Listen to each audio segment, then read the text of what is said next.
بسم اللہ الرحمن الرحیم۔ ناظرین، آج 3 موضوعات ہیں جن میں سے سرپرست بات کریں گے پرویز الہی پر، یعنی خدا کا عذاب ان لوگوں پر اور اس ملک پر آ چکا ہے جو یہ کام کر رہے ہیں۔ عذاب اللہ کا اس قسم کا ہے کہ آپ موسموں کی تبدیلی کو دیکھیں، اس ملک کے ساتھ جو کچھ ہو رہا ہے، غریب لوگ جس طرح تباہ ہو رہے ہیں، اور اس ملک میں اگر 15 کروڑ لوگ غربت کی نیچی زندگی گزار رہے ہیں تو اس کا مستقبل کیا ہے؟ یہ خانہ جنگی کی طرف ہی جائے گا، اس کا کوئی اور علاج نہیں ہے۔ تو یہ ایک عذاب ہے، اور وہ کیوں ہے کہ جو ظلم اتنا بڑھ جائے، جو کہ ایک 75 سالہ شخص پرویز الہی، جس کا میں کبھی معترف نہیں رہا، لیکن انسانیت کے ناطے اگر دیکھا جائے تو اس نے وفا کی ہے عمران خان کے ساتھ۔ یہ پہلی دفعہ ہوا ہے کہ ان لوگوں نے وفا سیکھ لیا ہے اور وفا کرنا چاہتے ہیں، لیکن اس وفا کی جو سزا اس شخص کو مل رہی ہے یہ بہت بڑا ظلم ہے، اور جس ملک میں معاشرہ اس طرح ظلم کی طرف چلا جائے اس معاشرے کا رہنا بہت مشکل ہو جاتا ہے۔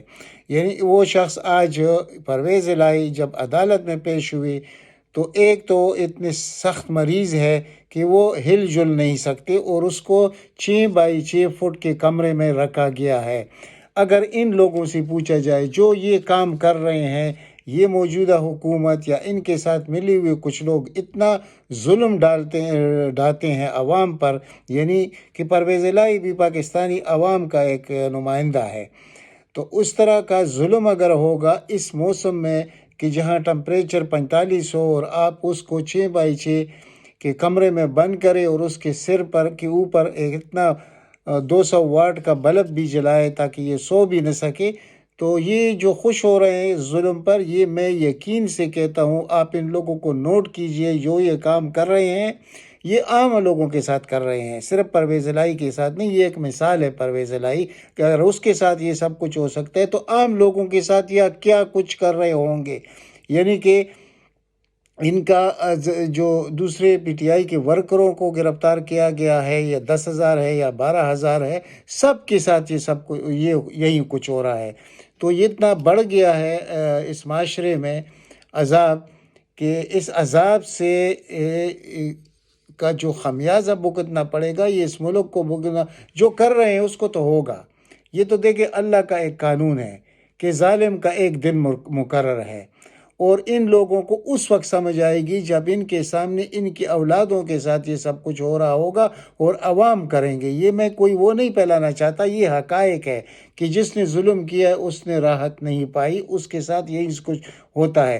تو اب یہ حکومت یا یہ لوگ، یہ تو معلوم لوگ ہیں، یہ تو عمر بھر ان کا یہی کام رہا ہے، 35 سال سے ملک کے ساتھ یہ جو کچھ کرتے رہے، اور پھر ان لوگوں کو مسلط کر کے لوگوں کو ششدر کر دیا کہ یہ کیسے ہو سکتا ہے کہ ان جیسے لوگوں کا جن کا پتہ مکمل طور پر کٹ گیا تھا، عوام نے سکس کا سان دیا تھا، تو وہ سب کچھ تباہ اور برباد ہو کر اور ملک کو کہاں پہنچا دیا۔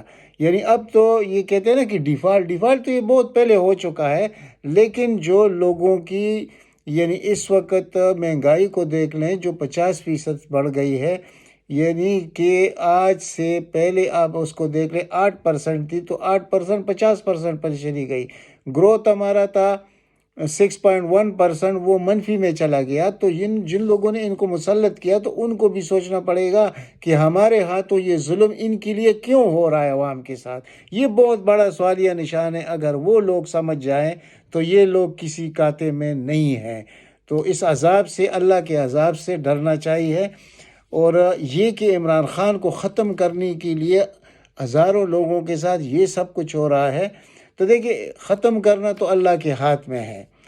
عمران خان کو نہ یہ گرا سکے نہ جھکا سکے، ادھر تو باب بند ہو چکا ہے۔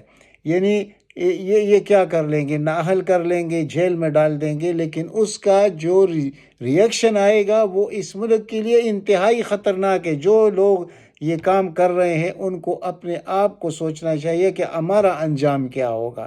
یہ وقت تو آنے والا ہے، یعنی اس وقت اگر لوگ خاموش ہیں تو اس کو چھوڑ دیجئے۔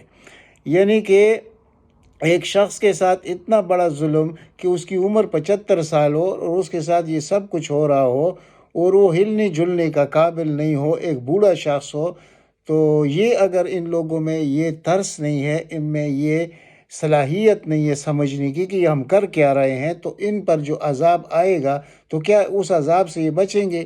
یہ عذاب تو ہر آدمی پہ آنا ہے، جو ظلم کرے گا اس پہ عذاب آئے گا۔ اور کیا، اور یہ صرف یعنی صرف عمران خان کے ساتھ تو نہیں کر رہے، یہ تو پاکستان کے 25 کروڑ عوام کے ساتھ ظلم ہو رہا ہے۔ تو کیا اتنا بڑا ظلم کرنے کے بعد ان کو کوئی سکون کبھی مل جائے گا؟ نہیں نا، اب بھی یہ سکون میں نہیں ہے کہ یہ اسی سوچ میں پڑے ہوئے ہیں کہ عمران خان کو کیسے مائنس کیا جائے۔ ان کو نہ رات کو نیند آتی ہے نہ دن کو نیند آتی ہے، لیکن انجام کیا ہوگا اس کا؟ یہ بچ نہیں سکیں گے۔ اس کے بعد جو لوگ پاکستان میں یعنی 200 ممالک ہے دنیا میں، اس میں یہ پہلا ملک ہے کہ جہاں کوئی کریڈیبل آدمی آتا ہے کسی سرکاری عہدے پر تو اس کو رہنے نہیں دیا جاتا۔ یہ جو دوسرا موضوع میں چھیڑ رہا ہوں طارق ملک صاحب کا، جو نادرا کا چیئرمین ہے، یعنی دنیا کا قابل ترین انسان، یعنی دنیا اس کے لیے لائن میں کھڑی رہتی کہ ہمارے پاس آؤ، ہمارے پاس آؤ۔ ہزاروں ڈالر کی نوکری چھوڑ کر ملک کی خدمت کے لیے آیا 2 دفعہ۔ پہلے بھی انہوں نے اس کے ساتھ کیا کچھ کیا، اور اب تو اس سے بڑھ کر یعنی FIA اس کے پیچھے لگا دیا اور اس نے استعفیٰ دے دیا۔ اور یہ وہ شخص ہے کہ UNDP میں جو اس کی شاندار کارکردگی تھی وہ دنیا کے سامنے ہے۔ تو ایسے لوگ تو پاکستان میں ملتے نہیں، اور جب آتے ہیں تو ان کے ساتھ وہ رویہ رکھا جاتا ہے کہ بھائی تم شریف کیوں ہو، تم کریڈیبل کیوں ہو، ہمیں ایسے لوگوں کی ضرورت نہیں ہے۔ یہ اس خاندان کا وتیرہ رہا ہے، اور انہوں نے عمر بھر ایسا ہی کیا ہے کہ یا تو تم ہماری غلامی کرو گے، جو کچھ ہم کہیں گے وہ کرو گے، یا تم گھر جاؤ گے یا جیل جاؤ گے۔ تو اس میں کوئی کریڈیبل آدمی کیسے رہ سکتا ہے؟ یعنی کہ آپ دیکھ لیجئے، جیسے کہ وہ نیب کا چیئرمین تھا، اب نیب کے چیئرمین نے ریزائن کیوں کیا؟ اس سے یہی کرنا چاہتے تھے کہ عمران خان کے خلاف القادر یونیورسٹی کا یہ کیس بنایا جائے، تو اس نے کہا یہ کیس بنتا ہی نہیں ہے، اس میں کچھ ہے ہی نہیں، تو میں کیسے بناؤں، میں ناجائز کام نہیں کر سکتا۔ تو اس نے استعفیٰ دے دیا کہ جو بھی یعنی آفتاب سلطان صاحب، اس نے یہ استعفیٰ دے دیا، یعنی زندہ باد ہو اس شخص پر کہ اتنے بڑے عہدے کو لات مارا لیکن اپنے اصول نہیں چھوڑے، اور ان کے لیے وہ کچھ نہیں کیا جو یہ چاہتے تھے کہ وہ یہ کرے۔ تو اب آپ خود سوچئے کہ اس میں یہ پہلا ملک ہے دنیا میں کہ جہاں پر کوئی یعنی ایماندار شخص ہوگا تو اس کے لیے یہ ملک جہنم بنا دیا جائے گا۔ تو اب وہی کام ابھی نادرا چیئرمین کے ساتھ ہوا ہے، اور نادرا چیئرمین سے کیا کچھ مانگا جا رہا تھا کہ ابھی جو نئے ووٹ بنیں گے، جو ووٹر لسٹ بنیں گے، جو کچھ بھی ہوگا انتخابات کے لیے اس کو ماننا ہوگا، ورنہ ان کے ساتھ ہم یہی کریں گے۔ تو اس نے انکار کر دیا۔ ایک ایماندار شخص تو نہیں کر سکتا یہ سب کچھ، ان کے لیے تو جیسے ان کے اپنے چند لوگ ان کے آگے پیچھے لگے ہوئے ہیں جو ان کے ذاتی غلام ہیں، تو وہ تو کریں گے، لیکن ایسے لوگ تو یہ خاندانی ایماندار لوگ جو ہے یہ اس طرح کے کام نہیں کرتے۔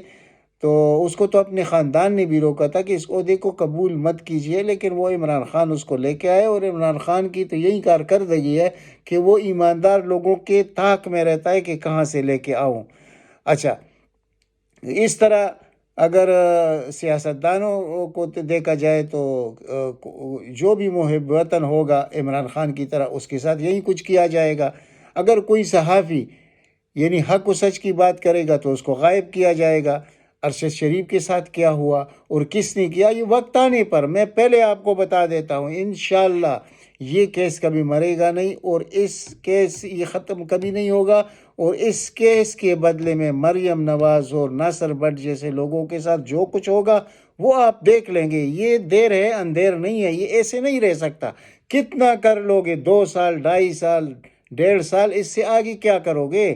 عوام نے تو اٹھنا ہے، وہ ایک دن ضرور اٹھیں گے۔ یہ آپ لوگوں کی غلط فہمی ہے، اور یہی پاکستان کی تباہی ہے کہ آپ لوگ اس چیز کو سمجھ نہیں پا رہے۔ تو جب تک آپ سمجھیں گے تو بہت دیر ہوگا۔ تو اس لیے بہتر یہی ہے کہ ارشد شریف کو بھی انصاف ملے۔ عمران ریاض خان کہاں ہے؟ اس کے 4 بچے ہیں، بیوی ہے، والدین ہیں، ان پر جو عذاب گزر رہا ہے اس وقت، کیا آپ لوگوں کا اس عذاب سے واسطہ نہیں پڑے گا جب یہ سب کچھ آپ کر رہے ہیں؟ تو یہ تو ہوگا، کیونکہ ہمارا دین ہمیں کہتا ہے اور ہمارا عقیدہ ہے کہ جو لوگ یہ کام کرتے ہیں ان پر یہ عذاب آ کر رہے گا۔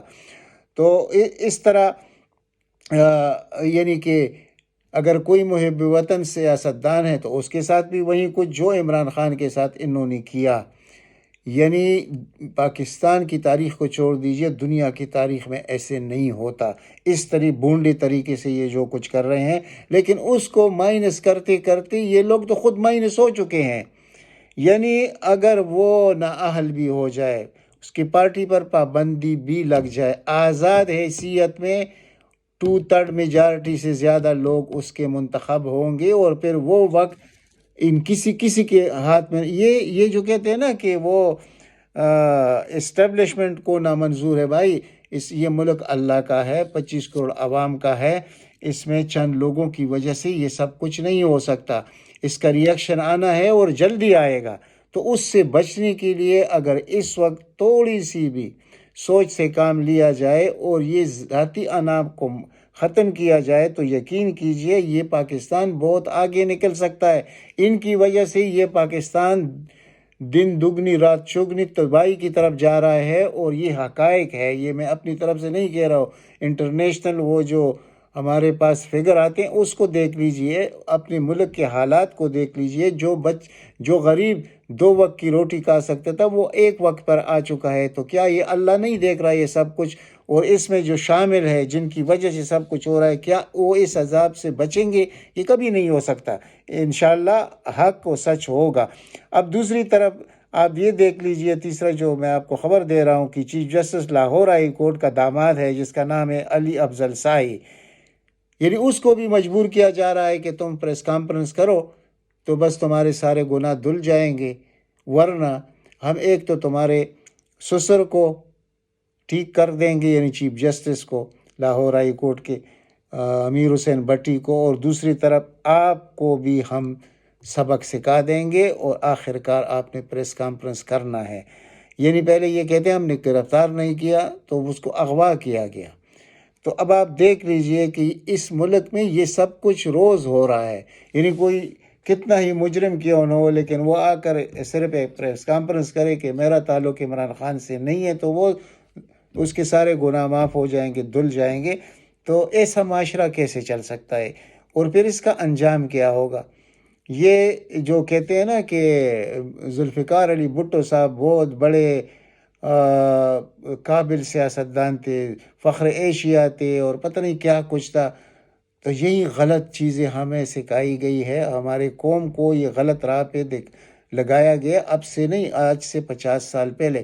یعنی بھٹو صاحب کون تھے؟ میں ایک مثال دیتا ہوں، بھٹو صاحب کنونشن لیگ کے سیکٹری تھے ایوب خان کے، پھر ادھر سے ہوتے ہوئے وہ ایوب خان پر جب برا وقت آیا تو وہ بھی نکل گئے، وہ بھی عوامی لیڈر بن گئے، یعنی کہ وہ بھی کن گملوں سے ہو کر آئے تھے یہ کوئی نہیں سوچ رہا۔ پھر اس کی وجہ سے ملک کے ساتھ کیا ہوا؟ ملک 2 لخت ہوا، یعنی کہ یہ ایک طرف 162 سیٹیں، دوسری طرف 80 سیٹیں، اور یہ کہتا ہے کہ ادھر ہم ادھر تم، تو ملک توڑ دیا۔ اس کے بعد ملک توڑنے کے بعد ملک کے ساتھ کیا کیا؟ یعنی دنیا جا رہی تھی پرائیویٹائزیشن کی طرف، اور یہ چلا گیا نیشنلائزیشن کی طرف، 12,000 یونٹ بند ہو گئے، ملک میں بدحالی شروع ہو گئی اس وقت جب بھٹو نے یہ سب کچھ کیا، اور آج تک ہم بھگت رہے ہیں۔ پھر اس کی بیٹی محترمہ شہید بے نظیر بھٹو صاحبہ آئی، تو اس نے کیا کیا؟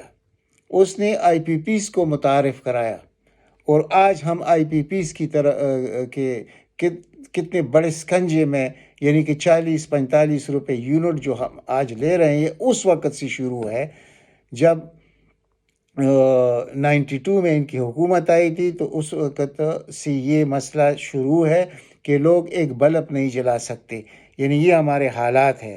اور باقی جو اس وقت ہوا اس ملک کے ساتھ وہ بھی لوگوں کے سامنے ہے۔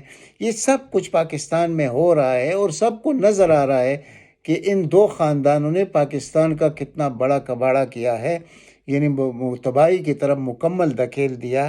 لیکن پھر بھی ہم اللہ سے امید رکھتے ہیں کہ ان ظالموں کے ساتھ انشاءاللہ حساب کتاب بھی ہوگا، یہ ملک بھی انشاءاللہ ان لوگوں کے ہاتھوں سے نکلے گا، اور جو ان کے سہولت کار ہے ان کو بھی بہت افسوس کے دن دیکھنے پڑیں گے، تو سب سے بہتر چیز اس وقت یہ ہے کہ ترس کیا جائے پاکستان کی 25 کروڑ عوام پر، اس مملکت خداداد جو اللہ تعالیٰ کے نعمتوں سے مالا مال ہے، اس پر ترس کیا جائے، اور یہ ذاتی انا کو چھوڑ کر جو پاکستان کا ایک متفق کا لیڈر جس کو لوگوں نے اپنا حقیقی نمائندہ سمجھ کر اس سے پیچھے ہٹنے کے لیے قوم تیار نہیں ہے، اور اس کی پاپولیرٹی اس وقت 80% سے بھی اوپر جا چکی ہے، اس کو ختم کرتے کرتے آپ پاکستان کو ختم کر دیں گے۔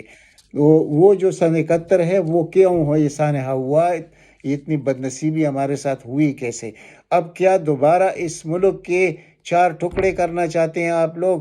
اور صرف ان 2 خاندانوں کو خوش کرنے کے لیے، ان دونوں خاندانوں کا کون سا جادو ہے جو طاقتوروں پر بھی چل رہا ہے، اس قوم پر بھی چل رہا ہے؟ لیکن اگر اس غلط فہمی میں کوئی ہے کہ یہ ملک کے عوام اسی طرح سوئے رہیں گے، مزید تھوڑا سا گنجائش رہ گیا ہے کہ بس وہ جو ایک وقت کی روٹی کھا رہے ہیں 15 کروڑ عوام، ان سے وہ بھی چھینی جائے گی، تو پھر اس کے حالات کیا ہوں گے؟ آج تو ہم سری لنکا سے بھی برے حالات میں ہیں، تو کیا یہ آپ کہیں گے کہ ہمارے عوام، یعنی ان میں کبھی بھی غیرت نہیں جاگے گی؟ یہ جاگے گی، یہ میں چیلنج کرتا ہوں، یہ ہوگا۔ اور جب یہ ہوگا، اور اگر آپ کسی لیڈر سے محروم کریں گے، خواہ اس کی زندگی کو ختم کرنے کی کوشش کریں گے، تو پھر یہ ملک کبھی یعنی اندھیروں سے نکل نہیں سکے گا، اور کسی کی بھی کوئی مستقبل نہیں ہوگی، خواہ وہ کوئی طاقتور ہو، کوئی سیاستدان ہو، کوئی بھی ہو، سب کے سب تباہ اور برباد ہوں گے۔ تو اس لیے اس سے پہلے کہ یہ ملک تباہ ہو، آپ لوگ خود تباہ ہو، غریب عوام تباہ ہو، مسلمانوں کا ایک متفقہ بہت بڑا ایٹمی قوت یعنی کہ مسلم امہ کے لیے یہ ایک بہت بڑی فخر کی بات تھی، اس کو تباہ کرنے میں آپ لوگ کیوں شامل ہیں؟ کس لیے؟ تھوڑی سی ذاتی مفادات کے لیے یا اپنی انا کی وجہ سے؟ یعنی اتنے بڑے اللہ تعالیٰ کی نعمت کے ساتھ کھیل رہے ہیں۔ تو بس اب تک تو اتنا ہی، انشاءاللہ ملتے اگلی ولاگ میں، اگر ہو سکے تو اس چینل کو سبسکرائب کیجیے۔ اللہ تعالیٰ آپ سب کو اپنے حفظ و امان میں رکھے۔ والسلام۔